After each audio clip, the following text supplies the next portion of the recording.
Great worship. Just a reminder of who we are and who God is. That we were created perfect, but then we sinned. Then Jesus died for us, and he made a way for us to meet with the Father once more, to be accepted into the family of Christ. And isn't that great? And that we are his children, and we can declare he is beautiful because of what he's done for us. So we continue in week 5 of the prayer course. Pete Greig speaks today.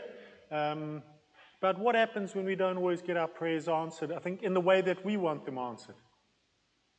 So it's week 5. If you've missed any of the previous ones, they're all available on our website. You can go there, or you can go directly to the prayer course website and watch them all there and see all the extra information that is there, things to contemplate, to practice.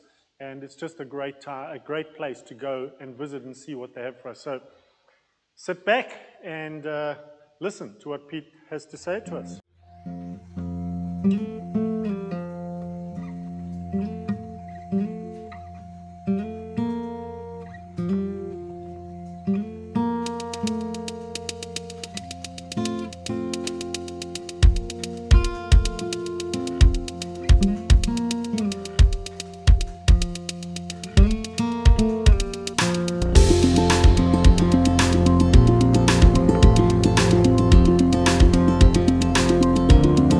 So Pete, here we are, 4 sessions into the prayer course.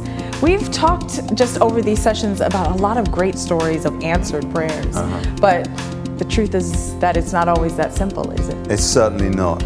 Prayer is the most wonderful thing in the world in many ways, but I think we've got to be honest that sometimes it's also the most painful thing. I think one of the things that I appreciate so much about you is that you're not afraid to talk about that. In fact, one of my favorite books that you've written is a book on unanswered prayer, and that's God on Mute. And I think you probably wrote that at a time when people were wanting you to write more books about miracles, right? Yeah, they really were. They were wanting me to be the guy who just tells everyone that prayer always works. Right. And actually, I felt I had to be honest about the fact that yes, prayer does work, and there really are miracles, but also that it doesn't always work the way that we need it to or want it to. And it can be incredibly painful. And that comes out of my own personal experience. But, you know, even just recently, a friend of mine, Tom, has just died. And I'm right now, if I'm honest, still processing that. As a Christian, asking God what went on. He died so suddenly, 15 weeks after diagnosis, aged just 40. He left behind a beautiful wife, 2 amazing young daughters. And we prayed, and it simply didn't work. And it's devastating. Now, I don't know why God didn't heal him. But I do know this. At his memorial service, there were tears. We all wept. But there was also great hope because he knew Jesus, and we know Jesus. And so this is the paradox of faith, right? Some people will know that that's the story in many ways of the 24/7 prayer movement. I think probably the first 18 months we felt like we had cracked the revival code and like we'd worked out if we just pray in this way, we're going to see the kingdom come. And then for me, that was when my wife got very, very sick and very nearly died on numerous occasions. I've talked about it elsewhere, I talk about it in the book. And watching her slipping into epileptic fits again and again and again, the face you love more than any other. And she has a very dangerous kind of epilepsy. It means she has to get into hospital. And I prayed, of course I did. I cried out to God with every fibre of my being. And almost every time it's not worked. I mean, weirdly, a couple of times it has, but hundreds of times it hasn't. And so then you have to process, like, she's coming around in hospital the next morning and it's not just the pain and the logistics and the emotion, but it's, God, where were you? And so I'd moved from this position of thinking that our prayers could save the world to wondering whether they could even save my own wife. And we've just got to be honest about all of that stuff, I believe. That's really just so moving, Pete, and I appreciate your honesty so much. I think this is something that hangs in your house? Right. Well, in our bedroom, actually, when we were just getting through some of the worst of Sammy's illness, someone gave us this beautiful piece of art. And it's Psalm 30, verse 5, weeping may endure for a night, but joy cometh in the morning. And that hangs in our bedroom, facing our bed, has done ever since, wherever we've lived. It's such a promise that, yes, there is nighttime, yes, there is weeping, especially for Christians, but we believe in the morning. We believe in the resurrection that comes after the death. So even for my friend Tom, there's weeping and there's a sense of darkness, but we know the third day comes. We know we'll see him again. We know joy cometh in the morning. That's the Christian paradox. Complete realism about the tears and the darkness of life, but also about the hope of dawn and the joy to come. But I suppose there are going to be some people that are going to say that just by talking about unanswered prayer, that we're decreasing faith, that it's kind of counterproductive. Yeah. I feel really strongly about this because actually the Bible is so much more honest about unanswered prayer than the church is. About half the Psalms, maybe a bit more, aren't happy clappy. They are bitter lament. It's blues guitar, not nice happy music. And the word Israel means the struggles. So we are part of a faith that's all about wrestling. And Jesus himself said, in this world you will have trouble. And we don't put a nice filter on that on Instagram, you know. It's one of those ones we kind of avoid. And then talking of Jesus, he himself lives with unanswered prayer to this day because he prayed that his church would be united. And the last time I checked, that's not happened. The church is bitterly divided. So if Jesus himself is living with unanswered prayer right now in heaven, and if the Bible can be that honest about unanswered prayer, then it's high time that we worked harder to create cultures of honesty in the church. And I don't believe that is unbelief. I think that's actually a form of belief.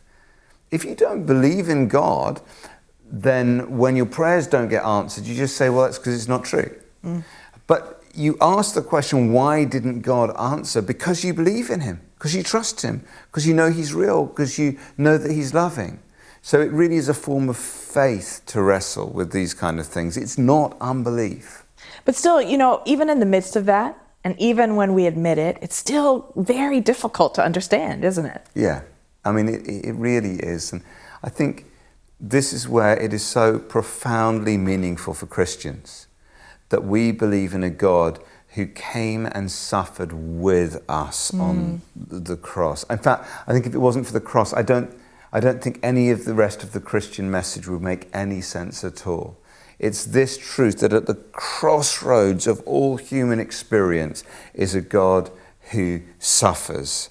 And there is such empathy and wisdom in that story. I'd like us to look at it now, actually, if that's all right. This is Mark chapter 14. And we're going to look at verses 32 to 36. It's the story of the Garden of Gethsemane. So Jesus is in great turmoil as he prepares for the cross. They went to a place called Gethsemane, and Jesus said to his disciples, "Sit here while I pray." He took Peter, James, and John along with him, and he began to be deeply distressed and troubled. "My soul is overwhelmed with sorrow to the point of death," he said to them. "Stay here and keep watch." Going a little further, he fell to the ground and he prayed that if possible the hour might pass from him. "Abba, Father," he said, "everything is possible for you. Take this cup from me, yet not what I will, but what you will." So much in that passage that I think can really help us when we are struggling with unanswered prayer. The first thing is notice how vulnerable Jesus is with his friends. We're told that he's overwhelmed with sorrow even to the point of death. And yet he very intentionally takes Peter, James, and John, his three best friends, with him into his place of grief and asks them for their support. you've probably experienced this, I know I have, when you really suffer, there's such a temptation to hide and to isolate yourself away. And Jesus does the opposite. He includes his friends, and he knows he needs their help more than ever. And then the next thing to note is that in Jesus' hour of greatest need, he pursued prayer. He knew that his friends were important, but that his Father's presence was the real great need of his soul. One word from the Father can bring more comfort than 1,000 from just some human mate. And then notice what Jesus prays. It's amazing that this vulnerable prayer is recorded for us in detail, probably because the three friends, Peter, James, and John, overheard it and went into the Gospels. But first of all, Jesus says, Abba, Father. So when he's hurting, he anchors himself in the love of God. He doesn't say, if you really cared for me, you wouldn't make me go through this. Right. He doesn't question God's love. God's love isn't up for debate. And then he continues, he says, Abba, Father, everything is possible for you. So having affirmed God's love, he affirms God's power. In my own life, I know that when I'm scared, when I'm suffering, when I'm hurting, there is a temptation to question God's love. Do you really love me? Why am I suffering? But the other one is sometimes to question God's power, is to downgrade God's power and say, well, I guess this is just too difficult for you, or you can't do that. And Jesus doesn't do that. There's an old Hebrew saying that says, God is not a kindly old uncle. He's an earthquake. And I think Love that. Yeah, it's good, isn't it? Because there's problems, I'm sure, in your life like mine, that a kindly old uncle can only smile at. Right. But an earthquake maybe could shake it. Yeah. So affirm God's love and God's power. And then the next phrase in the prayer is one of the most surprising bits of the whole Bible. Because Jesus says, take this cup from me. In other words, Jesus is saying, I don't want to die. I don't want to suffer. I don't want to be the guy on 1,000 stained glass windows on the cross. Jesus is praying unbiblically. He's gone off message, off piste. It's radical honesty and vulnerability. And it is essential that we are honest when we are hurting and scared and suffering. And Jesus shows us the way to do that. To be honest with our friends and to be honest with God himself. Yeah. This is so helpful, Pete. But is it okay if I ask you a tough question? Of course. So you said that God is our Abba Father, right? He's all loving, and that everything is possible for him, which means he's all powerful. A lot of people are going to be thinking right now, if God is all loving, if he's all powerful, then why doesn't he stop people from suffering? Okay, so you do know you've probably just asked the hardest theological question of them all. The theologians call it theodicy. And that there aren't many easy answers. But I have found it helpful to think in terms of three things: God's world, God's war, and God's will. So first of all, God's world. Some prayers aren't answered because it's just the way that God's made the world to work. And Christians aren't immune from the laws of nature, the laws of science. For example, on our wedding day, it poured with rain. It wasn't exactly what Sammy and I had been dreaming of. But actually, if every single couple who prayed for a sunny wedding day got it, there'd be drought in the land. There must be some farmer somewhere who's praying for it to rain. So there's just laws that make the world work for the vast majority of people, the vast majority of time. And we're part of that system. And C.S. Lewis talks about this. He says that God can and does on occasions modify the behavior of matter and produce what we call miracles is part of Christian faith.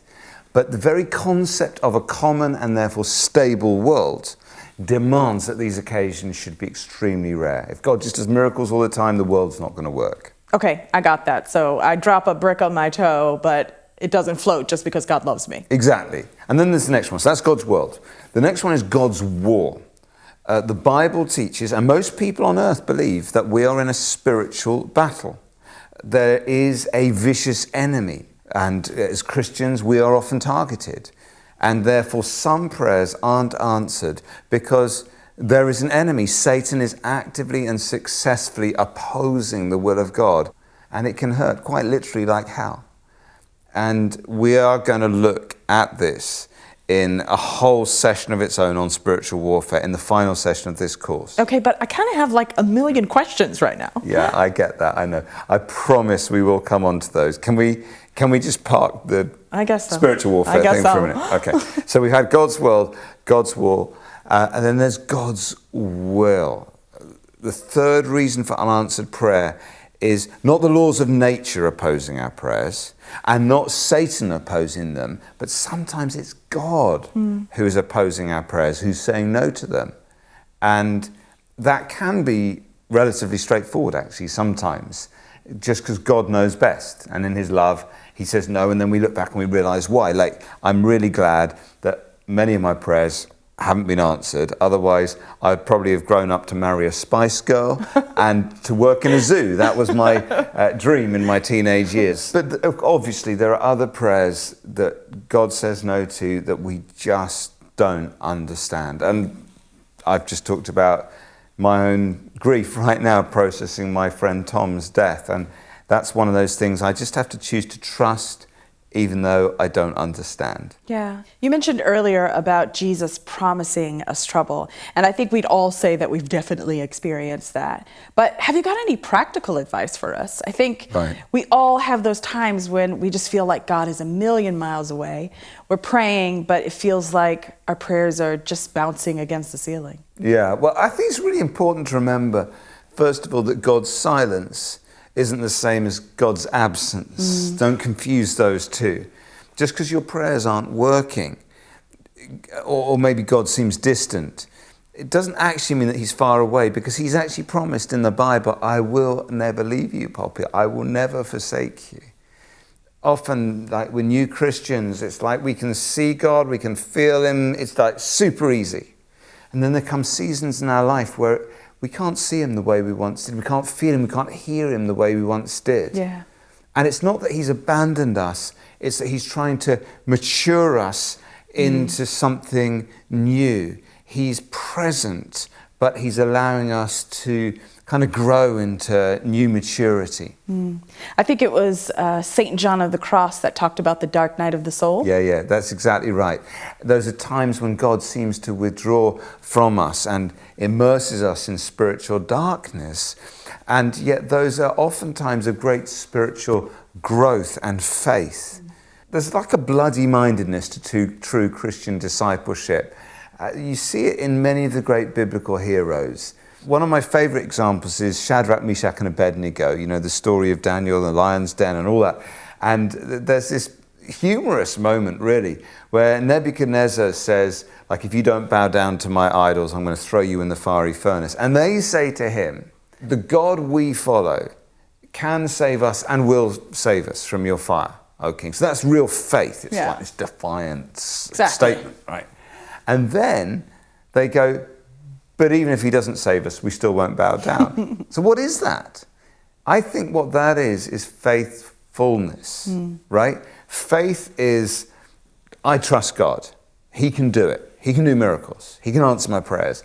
Faithfulness is, but even if he doesn't, I'm still going to follow and trust. And it's like when our prayers don't work and we're still true, our faith fills up. It becomes full faithfulness. It's like faith is God's gift to us, and then faithfulness is our gift back to God. It's those times when our prayers don't work and we're still true to him. Yeah. That is actually when we grow in character. So, Poppy, do you know, I bet you know some old man, old woman who's like been a Christian for years, gone through really hard times, but they just have this amazing trust and joy in life. Yes, absolutely. Right? And those are the people we all want to grow up and be like. And their story is never, I've had an easy life. It's always, I've had a hard life, but I've learned to trust God. And they often have this real simplicity. It's that bloody-mindedness, it's that faithfulness, that's the filling up of faith. And it's been true to God even when it doesn't make sense. If our prayers were always answered, then faith is just a logical thing to do. But when it doesn't seem sensible, when our prayers aren't working but we're still true, that's faithfulness. I think, though, that's really challenging, though, right? And also maybe a little exciting, right? Because it feels like there's an objective, like there's some place that God is trying to take us. Yeah, exactly. The Apostle Paul says this amazing thing. He says that we can glory in our sufferings because we know that suffering produces perseverance, perseverance, character, and character, hope. And then he says, and hope does not put us to shame, because God's love has been poured into our hearts. Isn't that beautiful? So good. Even in the middle of suffering, we can know the hope that comes from God's love. And we always want God to airlift us out of our problems, right? That's a miracle. That's an answer to prayer. Please, Lord. Right. And sometimes he does it. Yeah. But more often he parachutes in and he joins us in the midst of the trouble and the problem. That's been my experience, definitely, with Sammy's illness. He's often come very close to us in sometimes the scariest times. And so I'm learning to ask the question of God, where, not why. I find when I say to God, why did this happen? Why? He doesn't really answer me very much. But when I say, where are you in this situation? He always answers. And when we come to God with that question, where are you? We start to experience his presence even when we're going through hard times and disappointment. Yeah, that's really, really so helpful. Where, not why. Yeah. Parachutes, not airlifts. Right. God's world, God's war, and God's will. Faith and faithfulness. And you know, there's this one last little thing that helps link together both our understanding of God's will and Christ's prayer in the Garden of Gethsemane, where he utters that great prayer of relinquishment, where he says at the end, not my will, but your will be done.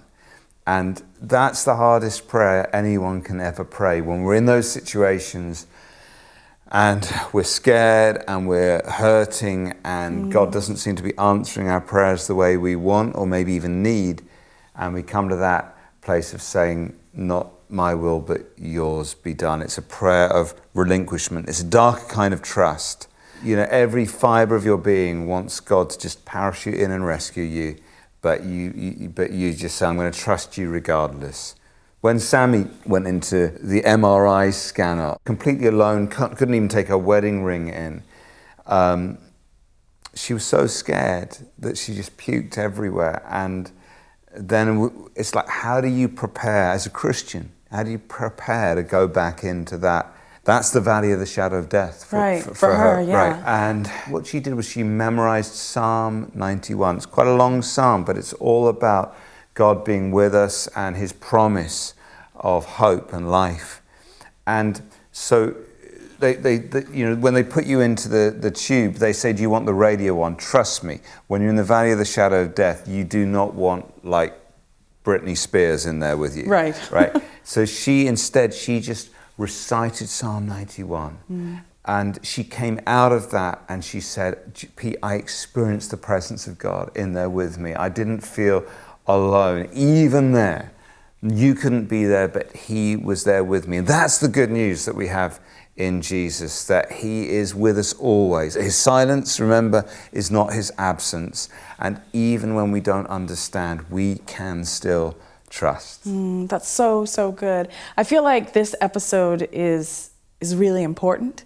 It's really important to acknowledge that there are people out there right now who are just hurting. I hope that this session has given people some answers in their heads, like some of the questions. It's important to think about that stuff.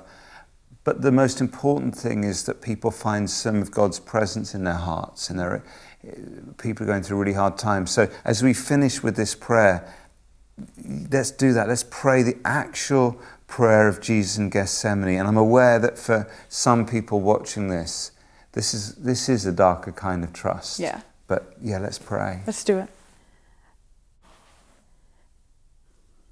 Abba, Father, everything is possible for you, God.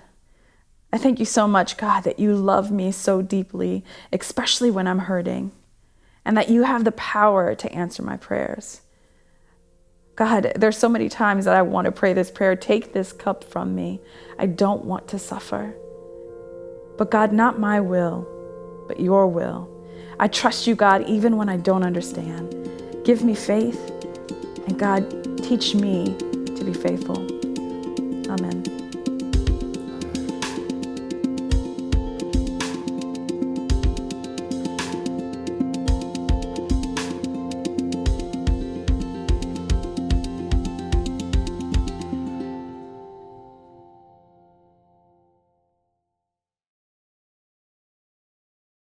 Quite a hard one in some respects, but also answers a lot of questions for us. And I mean, I've got 3 stories that I could tell you of one, especially like at the end, we were saying it's not the why, but the where were you. Many of you have heard the story when we were attacked in Mozambique with a car accident. And Karen was really struggled with that until a friend of ours took her back into that situation and said to her, look for Jesus in the situation. And she saw Jesus protecting me, protecting Jill. The where are you? She saw where he was. We've got a friend who's been in a wheelchair, I think must be close on 40 years now. He's been prayed for numerous times. And he broke his back fooling around at university, fell through a skylight, broke his back. The son of a Baptist pastor, but at that stage he had moved away from God slightly. And he said it was the best thing that ever happened to him. He serves God wholeheartedly. He's had numerous times of prayer for him. He says, if I get healed, I'm happy. But it's not my will, your will, God. And he's quite content in his wheelchair. No problems with that. And so we've got to remember these things. We don't always know why some of our prayers are not answered in the way that we want to have them answered. Because we've got to do that surrendering. Not my will, but yours. I mean, you know, most of you know we've moved twice in the last two years. We've had to move twice. And the first time when we had to move, out of being in South Drive for nearly 10 years, it was like, where do we go to? And God found us this wonderful place just along the road from here. And then less than a year later, we had to move again. And we were saying, why, God? You know, why this? And it's not that. And when we spoke to our kids about it, they said, what are you worried about? God has never left you without a roof over your head. And that just spoke to Jill and I about that. You know, we've always had a roof over our head. God has always provided for us. We've just got to trust him in those times. So just remember those things. I'm sure you've all got stories that are similar to that, where you can look at those 3 things. So we've got 20 minutes for discussion. The questions are, what did you find most helpful or most challenging in the video? Secondly, how has the reality of unanswered prayer affected your relationship with God? Thirdly, have you ever felt God's silence or absence in seasons of your life and faith? How did you respond? And then Pete says we are part of a faith that is all about wrestling. I really like that because we do wrestle with things. And if you've ever watched a wrestling match, especially the Greco-Roman wrestling, not this WWE stuff that's all programmed, but you know, the amateur wrestlers or the wrestling that you would see happening in the Commonwealth game, in the Olympic Games shortly. It's a very different type of wrestling, one-on-one, and there's a lot of grappling, grabbing, and whatever. We wrestle with our faith. And then how do you think we can get better as communities at dealing with the realities and challenges of unanswered prayer? And lastly, how can we encourage one another in faithfulness as well as faith? I love that. Faith and faithfulness. All right, we've got 20 minutes to do that. We can discuss. Those that are online, been watching, thank you that you're here. You've been here with us. I trust you'll look at these questions and that you will somehow work through them with yourself, or if you're with somebody, you know, have a chat with them. So thank you.